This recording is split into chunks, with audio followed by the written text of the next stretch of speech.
E aí, tudo bem? Já investiu hoje? Seja muito bem-vindo a mais um vídeo no meu canal no YouTube. Meu nome é Fernando Henrique, eu sou analista de valores imobiliários e hoje nós vamos dar continuidade à nossa série Carta dos Gestores.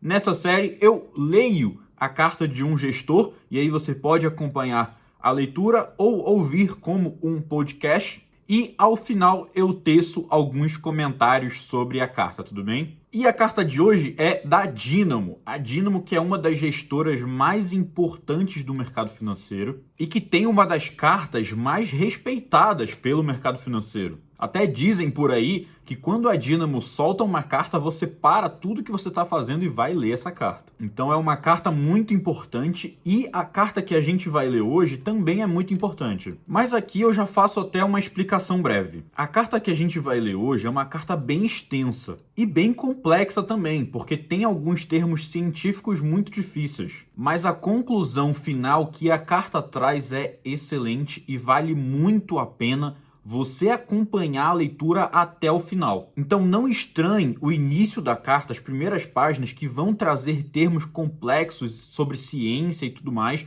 porque vale muito a pena você ficar até o final. Então força, vamos juntos até o final dessa carta. Agora, já com a carta na tela, eu queria fazer um breve disclaimer que no topo da carta está dizendo 4/4/2019, então essa carta ela não está desatualizada, ao contrário do que parece. Eu vou levar aqui para baixo só para mostrar para vocês que ela é datada de 30 de setembro de 2020, é porque a Dynamo está atrasada, digamos assim, nas suas cartas, por isso que está de 2019, tá? Mas é a carta da Dynamo 104, que tem como título de Maxwell A. Munger. Então vamos lá. Os estados fundamentais da matéria são bem conhecidos. Sólido, líquido e gasoso fazem parte da nossa experiência diária. Desde cedo, ainda na pré-escola, as crianças aprendem de forma intuitiva as primeiras lições de física aplicada. São apresentadas as texturas das coisas, madeira e pedra, água e tinta, sopro e balão. Também passam a conhecer os tipos estranhos, gelatina e creme dental. Mais à frente, já no ensino fundamental, os jovens cientistas agora de jaleco no laboratório observam atentos experimentos onde as matérias mudam de configuração. Gelo derretido vira água que, quando aquecida, se transforma em vapor. Dióxido de carbono, o popular gelo seco, apressado e excêntrico, pula direto do estado sólido para o gasoso. Os alunos entendem a lógica microscópica por trás das chamadas mudanças de fase. Dos átomos compactados das estruturas sólidas à grande dispersão molecular dos gases, cuja teoria cinética fora descrita de forma magistral por Maxwell. À medida em que a temperatura aumenta, os componentes vão perdendo simetria interna e a agitação térmica vai prevalecendo sobre as forças de coesão, produzindo padrões macroscópicos emergentes de organização. A essa altura também, a gelatina da pré-escola vira colóide sólido com disperso líquido e o creme dental colóide líquido com disperso sólido.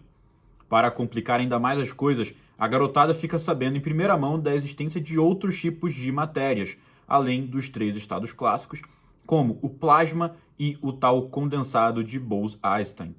Diante de tanta informação, os professores invariavelmente perdem uma boa chance de aproveitar a curiosidade estampada dos pupilos na aula experimental para lembrá-los que as mudanças de fase não são exclusividade da física ou química.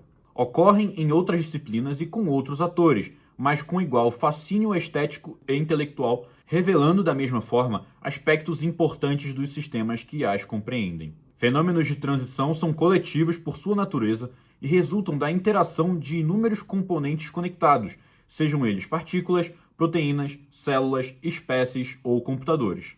Quando um parâmetro que afeta o sistema em um nível inferior sofre uma pequena mudança e atravessa um determinado limite crítico, observam-se alterações qualitativas na assimetria interna dos componentes, provocando o aparecimento de estruturas emergentes no plano macro superior.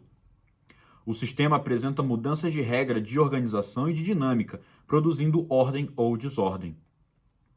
A representação gráfica que captura e descreve esse movimento de transição chama-se diagrama de fase. Os chamados pontos críticos descrevem a presença de domínios estreitos de transição separando duas fases com propriedades macroscópicas bem caracterizadas, derivadas em última instância das interações microscópicas que ocorrem ao nível das unidades básicas. Os pontos críticos definem um momento em que as forças internas de atração e repulsão estão disputando intensidade. A mudança que se segue não é gradual, mas abrupta, não é local, mas global, e revela a direção da supremacia da força vencedora. De forma mais rigorosa, a expressão mudança de fase é usada em sistemas que estejam em equilíbrio termodinâmico, onde a variação em um parâmetro leva a uma mudança de ordem e de regime.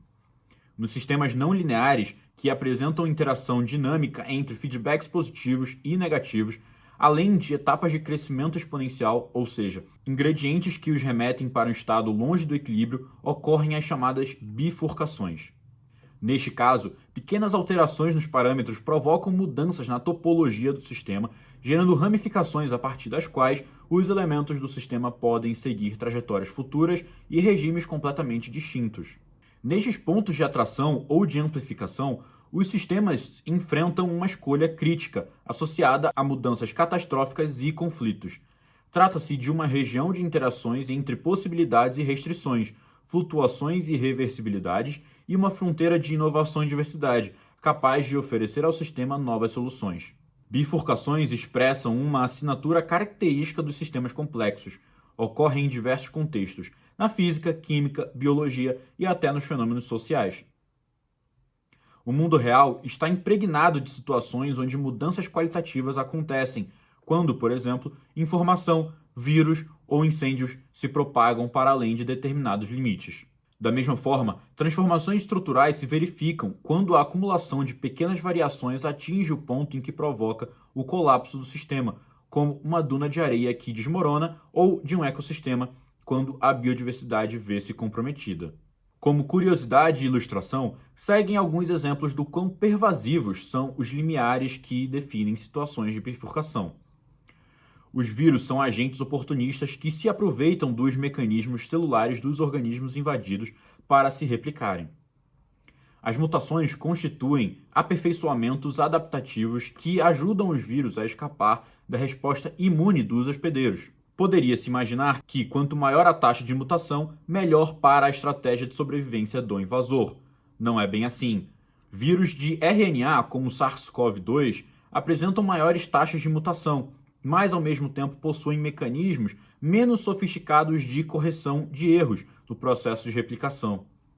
Hoje se sabe que os vírus vivem em um limite crítico de erro, a partir do qual a taxa de mutação se torna catastrófica, inviabilizando a conservação mínima da informação genética necessária para sua preservação. Outro exemplo de limiar de ramificação crítica ocorre nos processos epidemiológicos. A essa altura, infelizmente devido à Covid-19, tornou-se um conceito bastante difundido. Nos modelos de dinâmica epidemiológica tipo CIR, que utilizam como parâmetros fundamentais os indivíduos suscetíveis, infectados e recuperados, a condição de estabilidade depende fundamentalmente de uma prerrogativa crítica, denominada taxa reprodução ou de transmissão, R. Neste caso, o ponto de bifurcação ocorre precisamente quando a taxa de indivíduos infectados for igual à taxa de recuperados. Em qualquer outra situação afastada dessa equivalência dinâmica, a epidemia tende a evanescer ou a prosperar. No caso da Covid-19, um limiar crítico com capacidade de reconfigurar a paisagem do planeta, trazendo profundas repercussões em nossas vidas. Inúmeros outros fenômenos cotidianos apresentam comportamentos típicos de mudanças de fase e bifurcações. A dinâmica do câncer, por exemplo. O crescimento desordenado das células tumorais enfrenta a vigilância permanente do sistema imunológico. Modelos matemáticos e evidências empíricas constatam a presença de limiares a partir das quais o câncer se desenvolve ou regride rapidamente. Na ecologia, sabe-se que o acúmulo de pequenas mudanças ao atingir determinado ponto crítico aciona transformações importantes. No caso do Saara, pequenas variações na disponibilidade de água e de cobertura vegetal ao longo do tempo levaram à desertificação da região, antes verde. Da mesma forma, evidências indicam que fenômenos típicos de transição de fases contribuem para explicar como o fluxo normal das estradas repentinamente se transforma em trânsito, como as colônias de insetos apresentam inteligência coletiva ou mesmo como linguagens e civilizações evoluem, prosperam ou desaparecem. Pontos críticos são regiões extremamente interessantes, em cujas proximidades ocorrem fenômenos notáveis. São inúmeras as propriedades e diversas as curiosidades que os cercam. Selecionamos algumas que servirão de base para a construção da analogia que nos aproxima de assuntos tratados no nosso dia a dia na Dynamo.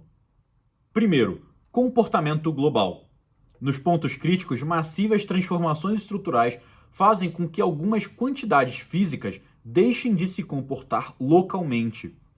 Partículas começam a se clusterizar e correlações globais emergem. É como se cada partícula começasse a sentir todo o sistema, como se o magnetismo global, por exemplo, fosse sentido por cada um dos spins dos átomos. Segundo, universalidade. Outra constatação empírica poderosa é que nesta região, sistemas físicos diversos apresentam comportamentos idênticos, capturados por conjuntos comuns de expoentes críticos, propriedade chamada de universalidade. Fato notável, já que a universalidade é um fenômeno raro em ciência. Assim, os expoentes críticos da fase gás-líquido são idênticos e independem do material do fluido subjacente. Ou seja, átomos e moléculas de materiais diferentes apresentam propriedades físicas exatamente iguais no ponto crítico. Dito de outra forma, nas proximidades dos pontos críticos, as propriedades de um sistema podem ser caracterizadas pelas correlações macroscópicas de longo alcance. A dinâmica do sistema se torna independente dos detalhes microscópicos das interações. Terceiro, percolação. Sistemas abrigam componentes diversos conectados de tal forma que possam ser considerados como fazendo parte de uma mesma estrutura. Os elementos internos dispersos precisam encontrar algum caminho de ligação longa entre eles, percorrendo uma distância razoável, que seja da ordem do tamanho do sistema. Quando isto ocorre, diz-se que o sistema apresenta a propriedade de percolação. Sabemos da teoria de rede, já tratada em uma outra de nossas cartas, que a maneira pela qual os membros se conectam afeta decisivamente o comportamento de um sistema. A configuração da estrutura importa. Aqui não é diferente. Percolação é um fenômeno crítico que apresenta um parâmetro de bifurcação denominado limiar de percolação. Determinar as condições sob as quais esse limiar ocorre significa encontrar a fronteira crítica entre duas fases bem definidas. Quando não atingido o limiar, os clusters são pequenos e os subsistemas desconectados, a ponto de não conseguirem propagar sinais e perturbações. Acima do limiar, os elementos se aglutinam formando estruturas coerentes onde a informação é trocada e processada globalmente. Propagação de incêndios e epidemias são exemplos clássicos de sistemas que percolam. Quarto, sucessibilidade. Sistemas próximos do estado crítico se tornam bastante suscetíveis a perturbações e sensíveis a flutuações aleatórias. Uma pequena mudança de preferência é capaz de tombar o pêndulo da balança. Esta instabilidade faz com que o estado crítico se torne altamente precário, como o skatista no topo da pista, pronto para oscilar de um lado para outro. Quinto, diagramas de fase e propriedades fundamentais. O conhecimento dos diagramas de fase e dos valores dos parâmetros críticos onde as transições ocorrem são de importância fundamental para a compreensão e controle dos sistemas complexos, em particular para o entendimento de determinadas propriedades sistêmicas como robustez, resiliência e eficiência. Diagramas de fase são representações-chave para o conhecimento dos riscos sistêmicos, pois revelam as regiões no espaço dos parâmetros onde se espera que os sistemas percam suas habilidades de funcionamento e acabam colapsando. Parte fundamental do nosso tempo e trabalho aqui na Dynamo consiste em tentar decifrar o enigmático mundo do nosso objeto primário de atenção, as companhias. Dedicação integral e incansável de um time de análise experiente e extremamente motivado continua sendo nossa melhor receita. Horizonte de longo prazo e foco em valor fundamental configuram ingredientes imprescindíveis. Busca permanente por modelos mentais atualizados, à la Munger, tem se mostrado cada vez mais importante diante das metamorfoses aceleradas que atingem simultaneamente diversas dimensões da realidade corporativa. Fases de transição também estão presentes na vida das empresas. Igualmente determinam momentos fundamentais e regiões críticas, a partir das quais transformações relevantes acontecem. Se este for o caso, identificá-las e compreender suas dinâmicas podem trazer insights válidos para nossos propósitos e enriquecer nosso ferramental. Diferente dos exemplos que mencionamos anteriormente, não temos em mãos modelos matemáticos precisos nem evidências definitivas que comprovem nossa analogia. Sendo assim, reconhecemos, os mais céticos podem classificar esta carta como apenas uma curiosidade alegórica. Ainda assim, encontramos alguns paralelos interessantes que pretendem ir além de uma simples metáfora. Julgamos pertinente dividi-los com nossos investidores. Quando se listam os atributos que definem um bom negócio, invariavelmente a qualidade da estabilidade encontra-se presente.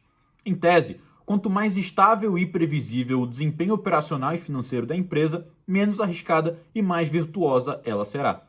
O bom empresário/executivo deve procurar criar um modelo de negócios com receitas recorrentes, atuando sobre o mercado cativo, com controle sobre a precificação, onde possa fidelizar o cliente, dificultando o churn ou o switching cost de sua base.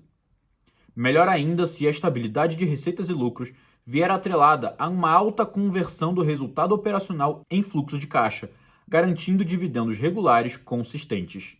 Seguindo o manual dos negócios virtuosos, o próximo passo, então, seria assegurar sua sustentação, estabelecendo vantagens competitivas difíceis de serem replicadas ou erguendo barreiras que detenham os potenciais concorrentes. E assim, fica completa a receita da tranquilidade dos acionistas, negócio estável, rentável e protegido. Nesta perspectiva, a estabilidade constitui característica interessante para o negócio, tornando-o menos exposto a risco.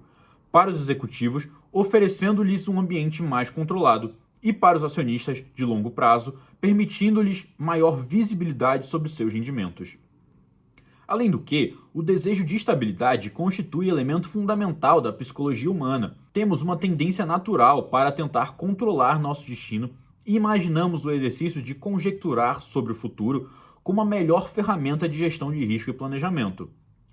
Ninguém se sente confortável diante de incertezas. Acontece que elaborar inferências válidas consiste em tarefa árdua, envolvendo grande esforço cognitivo.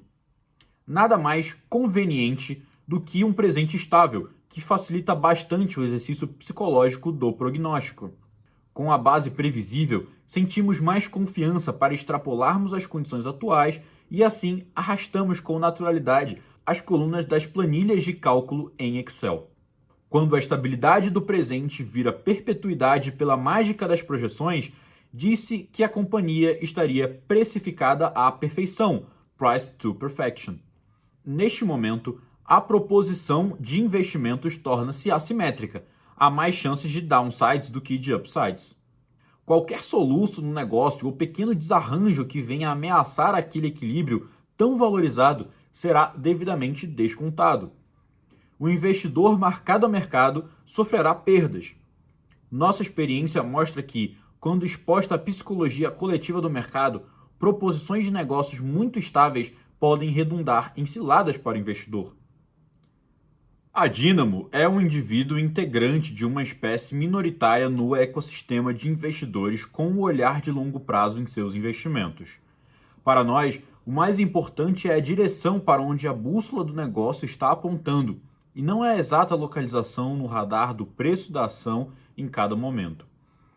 Ainda assim, nós não somos indiferentes aos movimentos dos preços das ações.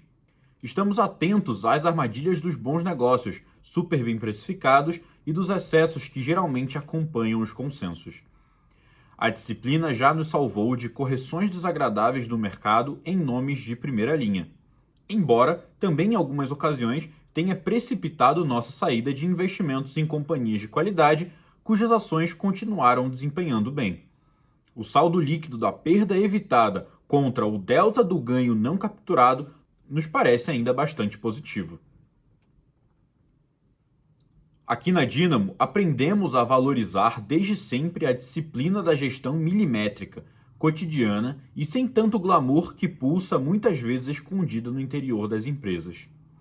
Da mesma forma, admiramos os modelos de negócios estáveis, geralmente conquistas que refletem um longo acúmulo de esforço e competência de acionistas e executivos.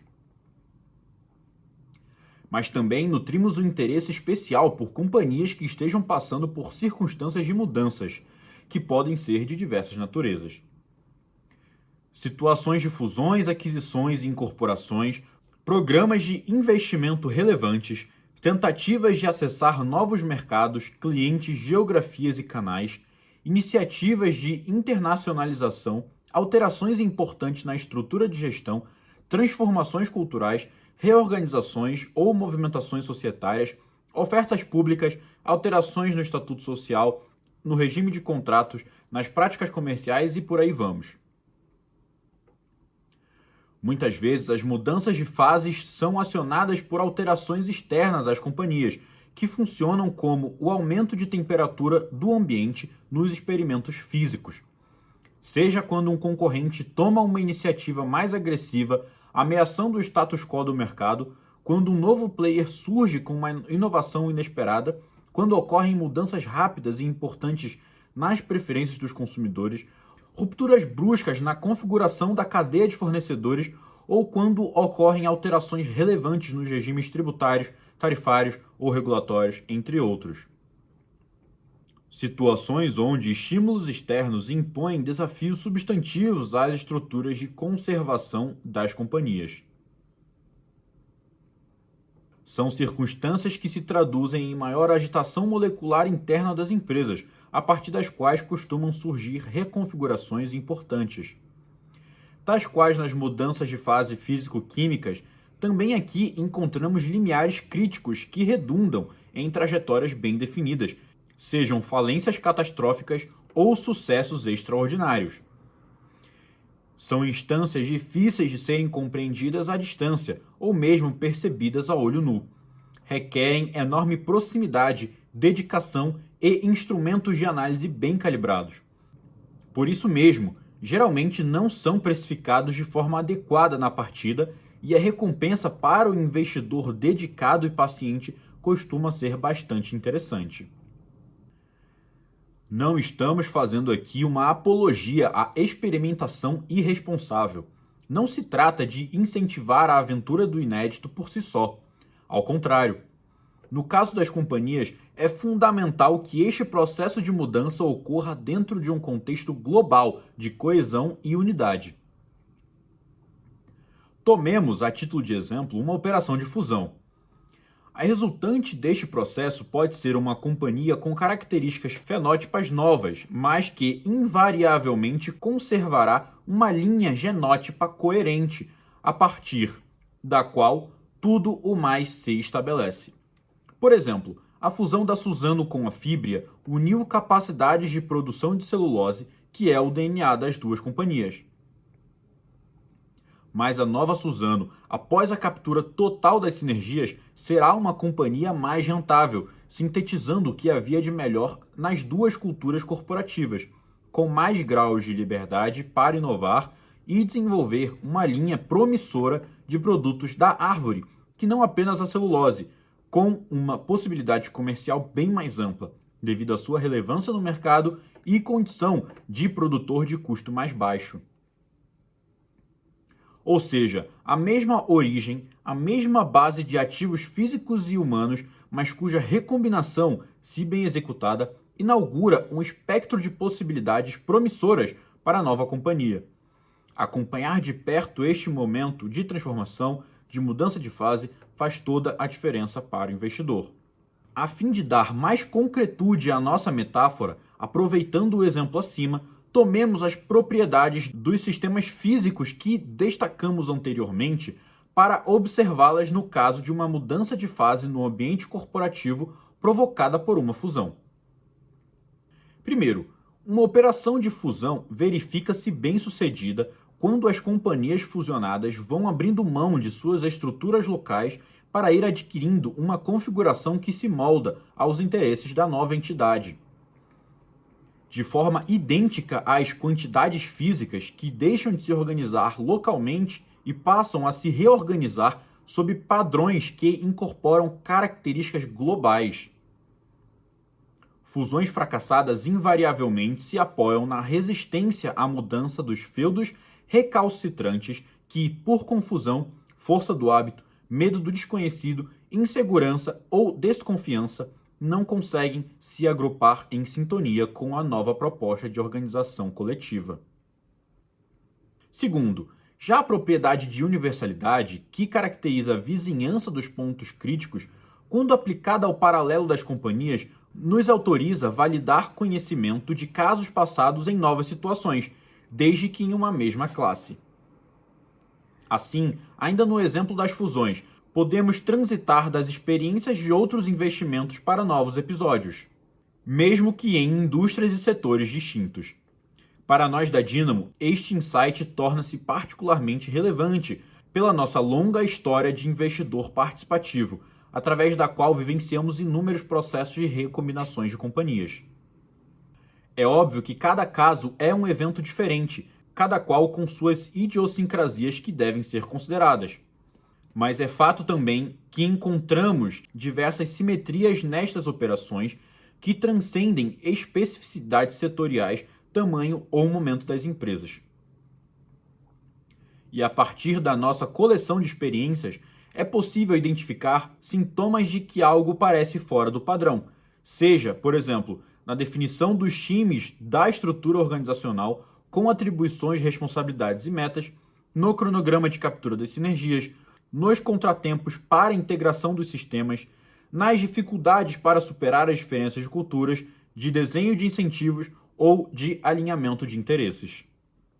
Terceiro, processos de fusão são fenômenos complexos que precisam transpor diversas etapas até que se chegue à integração completa das duas companhias com a captura total das sinergias. A combinação bem-sucedida se dá quando se atravessa este longo percurso ou, como se diz na física, quando o sistema percola. Para tanto, dois ingredientes são igualmente fundamentais, um componente estrutural, outro cultural. O elemento estrutural é a maneira pela qual os indivíduos se conectam. Tal qual nas mudanças de fase, onde a disposição molecular induz um determinado tipo de conformação da matéria, aqui também o desenho da organização importa. Por exemplo, algumas companhias inovadoras pretendem criar um ambiente onde as forças espontâneas internas sejam suficientes para provocar arranjos emergentes sem qualquer comando deliberado. São estruturas superflats, onde os colaboradores decidem por sua conta e risco em quais projetos se conectar. O exemplo mais conhecido é a companhia de jogos Valve. Mas este desenho ainda é exceção. A regra nos ordenamentos sociais é que os esforços dos indivíduos sejam orientados por um planejamento minucioso e coordenados por uma execução precisa. E aqui, um segundo ingrediente faz-se necessário, a fim de completar a travessia repleta de obstáculos, um líder inspirador. Alguém que, com habilidade e experiência, vai serzindo os fios das diversas tramas, societária, operacional, financeira, comercial e urdiduras, tecnologia, gente, cultura, dos tecidos das duas companhias. Se a liderança não conseguir percolar todo este emaranhado de texturas, as chances de sucesso diminuem bastante.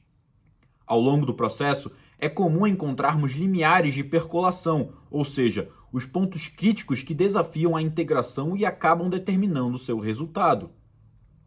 Se o líder não consegue dissolver os nós das resistências e idiosincrasias locais, a empreitada colapsa, como ilustrados por diversos casos de fusões high profiles mal sucedidas por questões culturais. AOL Time Warner, Daimler Chrysler, Sprint Nextel, entre outras. Liderança e cultura são aspectos mais óbvios e salientes. Encontram-se relatados em abundância na literatura de gestão e fazem parte de qualquer treinamento para a formação gerencial. O insight menos percebido que nossa metáfora nos lembra aqui é que não devemos desprezar as estruturas. Um olhar sobre as disposições e desenhos organizacionais torna-se fundamental, pois ali se escondem propriedades determinantes para a configuração final, que só se revela com nitidez após o término da fase mais ambígua da transição. Na ausência de uma estrutura adequada, o sistema não percola. O ajuste fino entre estrutura e cultura do item acima introduz e ajuda a exemplificar a quarta propriedade. Um líder inspirador será pouco efetivo se o desenho da estrutura organizacional for disfuncional. Por outro lado, a melhor arquitetura de trabalho não resiste a uma liderança confusa. É preciso que as duas quantidades estejam presentes e bem dimensionadas. Geralmente, eventos que representam mudanças de fases nas empresas envolvem transições críticas e sensíveis. Pequenas alterações nos parâmetros provocam deslocamentos importantes. Erros sucessivos não são tolerados. Malcolm Gladwell e Safy Bhatkal apresentam relatos convincentes com base em evidências empíricas, observadas em diversos contextos sociais e respaldadas por conceitos fundamentais da psicologia cognitiva de que existe um tamanho máximo de grupo a partir do qual o convívio social perde funcionalidade. Segundo os autores, o número mágico situa-se em torno de 150 indivíduos. As experiências mostram que, a partir desta magnitude, envolvimento emocional, capacidade de engajamento e laços pessoais de lealdade se diluem, aumentando enormemente a dificuldade de coordenação e a eficácia da atuação coletiva. No ambiente corporativo, observa-se que o interesse pela própria carreira triunfa, ou seja, a percepção da contribuição pessoal fica tão diluída na realização final que os indivíduos encurtam seus horizontes e passam a adotar uma agenda mais rasteira de disputar posições. É muito comum, em relatos pós-mortem de executivos envolvidos em fusões, o reconhecimento tardio de que as equipes focaram demasiadamente na captura de sinergias e deram pouca atenção a fatores menores, que acabaram comprometendo o objetivo definitivo, como a falta de envolvimento do middle management, a dificuldade de se transmitir uma mensagem convincente a todos os interessados, estratégias equivocadas de retenção de pessoas-chave, pouca importância dada às diferenças de culturas, falta de apoio, encorajamento e reconhecimento num período de particular insegurança para uma parte relevante dos colaboradores. Tudo isso talvez pudesse ser evitado com um desenho de grupos de trabalho mais adequado ou, eventualmente, uma liderança mais inspiradora. Em situações críticas como as fusões, pequenos detalhes podem acionar mudanças importantes, muitas vezes na direção não desejada. O resultado final torna-se bastante sensível a pequenas perturbações.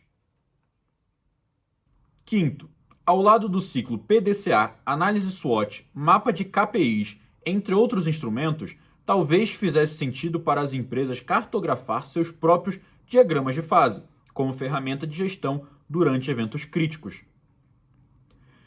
Instrumentos onde se pudesse identificar o que acontece com a saúde do sistema à medida em que um parâmetro fundamental se descola. Ainda no caso das fusões, como se comporta a qualidade final dos produtos enquanto se persegue a captura das sinergias fabris, como oscila o score de satisfação dos clientes enquanto as sinergias comerciais avançam, como se percebe o nível de engajamento dos colaboradores à medida em que o processo global da fusão progride. Assim como nas mudanças de fase da matéria, estas representações podem ajudar a identificar o momento em que o sistema perde robustez e eficiência, começando a se descolar para uma direção indesejada, que pode resultar no colapso completo do projeto. Por outro lado, sabemos também que as boas companhias desenvolvem desenhos de estruturas que lhes asseguram coesão e integridade, permitindo-as enfrentar os momentos críticos sem se colocarem a todo momento à beira do caos. E assim a compreensão profunda do que ocorre no interior da companhia durante este momento único da transição revela insights fundamentais para o investidor de longo prazo. Metáforas são recursos que, ao aproximar realidades aparentemente distantes, iluminam perspectivas que ajudam a revelar fenômenos complexos escondidos à plena visão. A partir das 5 características que descrevem propriedades das mudanças de fase das matérias, utilizamos as operações de fusão no âmbito corporativo como insumo para a confecção da nossa ponte interdisciplinar. Outras situações serviriam igualmente de ilustração, como iniciativas de internacionalização ou novos projetos relevantes de investimento. Não dispomos de base suficiente de dados para um tratamento quantitativo, nem temos pretensão de rigor científico. Nosso exercício intelectual decorre apenas da nossa reflexão e experiência no convívio do dia a dia das companhias. De forma contraintuitiva, a Dynamo aprecia a agitação saudável de um ambiente de iniciativas no interior das empresas. É ali onde as transformações se originam e a destruição criativa se engendra. Também onde os riscos materiais espreitam.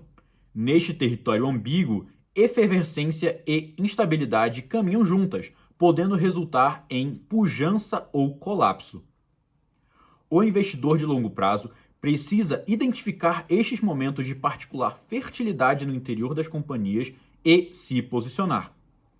Eles revelam atributos escondidos e emitem sinais de alerta raramente capturados pelos radares da análise tradicional. Pandemia/Covid-19, exigências de padrões de sustentabilidade corporativas e critérios ESG nos investimentos, transformação digital, juros negativos, são apenas alguns exemplos recentes de alterações sensíveis na temperatura do ambiente externo, impondo profundas respostas adaptativas às empresas. Circunstâncias de mudança de fase serão cada vez mais frequentes. Fundamental calibrarmos nossos instrumentos para acompanhar os sinais vitais das companhias, matérias vivas em estado permanente de transformação. É assim que cuidamos da saúde física na nossa carteira de ações. Rio de Janeiro, 30 de setembro de 2020.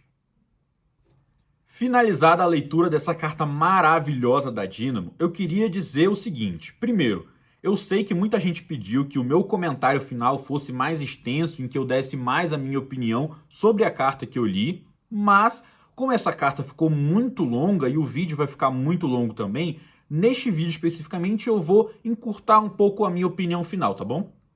E eu queria começar falando sobre o que a carta mais fala, que é sobre mudança e estabilidade no final das contas. Um ponto importante é quando a carta diz que o desejo de estabilidade constitui elemento fundamental da psicologia humana. Isso é muito verdade. O ser humano sempre corre atrás daquilo que é estável, daquilo que é previsível. E isso faz todo o sentido no mercado financeiro. As pessoas e o mercado não são racionais. Então, no final das contas, nós estamos buscando aquelas ações, aquelas empresas que são mais perenes, mais previsíveis. E essas ações acabam sendo um pouco mais caras, entre aspas. E isso faz todo sentido quando analisamos valuation. Porque quando fazemos o valuation, precisamos utilizar uma taxa de desconto para trazer os fluxos futuros de caixa. Se esses fluxos futuros de caixa que a gente projeta são mais incertos, então a gente não tem tanta certeza assim desses fluxos, a gente usa a taxa de desconto como método de certeza. Então, nesses casos, a taxa de desconto vai ser maior. Mas, se a gente tem uma empresa que os fluxos de caixa futuros são mais previsíveis, a gente utiliza uma taxa de desconto menor, porque o risco percebido é menor também. E isso faz todo sentido aqui na carta, quando ele fala sobre precificada à perfeição, porque justamente o risco percebido é menor, e nesse movimento assimétrico, em que há mais chances de downsides do que upsides. Por que isso daqui particularmente é verdade? Imagina só uma empresa que você acha que sabe o fluxo de caixa perfeito ao longo do tempo, e você usa uma taxa de desconto muito pequena. Se em algum momento você erra muito o fluxo de caixa, o impacto final no preço da ação vai ser enorme. Então, nessas empresas que têm um fluxo de caixa mais previsível, você tem uma assimetria negativa, porque o preço da ação já está considerando essa perfeição no fluxo de caixa. E se você encontra um momento em que o fluxo de caixa projetado não bate com o fluxo de caixa real, aí o preço da ação vai sofrer muito. E isso conversa muito bem com o que eu acho mais importante dessa carta da Dynamo, que é lá no final, quando a Dynamo fala sobre o investidor de longo prazo precisa identificar estes momentos de particular fertilidade no interior das companhias e se posicionar. Para mim, isso é o mais importante. Por quê? Porque não adianta você investir apenas em empresas muito consolidadas. Porque o preço que você vai pagar nessas empresas já é muito traduzido com o risco menor dessa empresa. Então, se acontecer de algum momento uma dessas empresas deixar de ser boa, você vai perder muito com isso. No final das contas, o que isso significa? Significa que você precisa ter uma carteira bem diversificada, com empresas consolidadas e também com empresas em momentos de transformação. É isso, no final das contas, que a carta nos traz. Momentos de transformação podem ser muito positivos para você entrar numa empresa. Lembrando um fator importante que a própria carta nos diz. Você não vai entrar só porque é momento de mudança e aí você meio que aposta na transformação positiva. Não é isso. É você analisar a empresa e identificar esse momento de transformação positiva. E aí você se posiciona na empresa. Basicamente, é isso que eu tinha para falar, porque eu concordo demais com essa carta da Dynamo. Afinal, a Dynamo é a Dynamo. E tão importante quanto a Dynamo é a Verde. Verde que será tema do nosso próximo vídeo dessa série Carta de Gestores. Então, muito obrigado por você ter assistido esse vídeo até o final. Eu sei que foi difícil acompanhar, mas se você gostou, por favor, deixa o like, comenta aqui embaixo e compartilha com seus amigos para que a gente possa alcançar cada vez mais pessoas e levar a educação financeira para cada vez mais gente. Muito obrigado e até a próxima.